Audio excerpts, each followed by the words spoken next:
Sir but और एक question है। सॉरी, अगर मैं मुसलमान बन गया। आप अगर मुसलमान बन गए तो इंसान को शैतान भड़काता है। हाँ, तो अगर मैं मुसलमान बन गया। कोई अक्स नहीं, कोई पिक्चर नहीं, कोई पेंटिंग नहीं, कोई पोर्ट्रेट नहीं, कोई बुत नहीं, कोई मूर्ति नहीं। साफ तौर पे आपके मजहबी किताब में लिखा है कि मूर्ति पूजा गलत है। और हिंदुइज्म का ब्रह्मा सूत्र है, एकम ब्राह्म देवता नास्ते नैना नास्ते किंचन। भगवान एक ही है, दूसरा नहीं है, नहीं है, नहीं है, जरा भी नहीं है। अभी मैं आपसे पूछता हूं भाई साहब, जब आपके मजहबी किताब में साफ तौर से लिखा हुआ है कि मूर्ति पूजा गलत है, तो फिर भी आप मानते हैं कि मूर्ति पूजा सही है? नहीं। आप मानते हैं कि मूर्ति पूजा सही है गलत है? फिर गलत है। आप मानते हैं कि खुदा एक है? हाँ। आप मानते हैं कि मूर्ति पूजा गलत है? हाँ।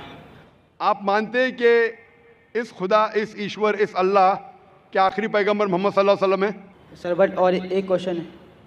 सॉरी, बट एक क्वेश्चन है। आपका एक सवाल है? हाँ। ठीक है, पूछ सकते हैं आप।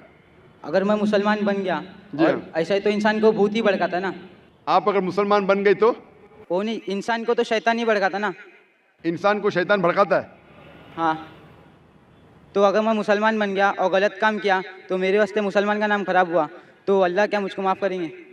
भाई साहब का सवाल है क्या इंसान को अक्सर शैतान भड़काता है। अगर मैं मुसलमान बन गया और शैतान मुझे भड़काया और मैं गलत काम किया तो क्या अल्लाह ताला मुझे माफ़ करेगा? भाई साहब का अच्छा सवाल है कि अगर वो इस्लाम कबूल किया और शैतान ने भड़काया, उसने गलत काम किया, तो क्या अल्लाह माफ़ करेगा? दो चीज़ें हैं। एक इंसान है जो इस्लाम कबूल ही नहीं करता है।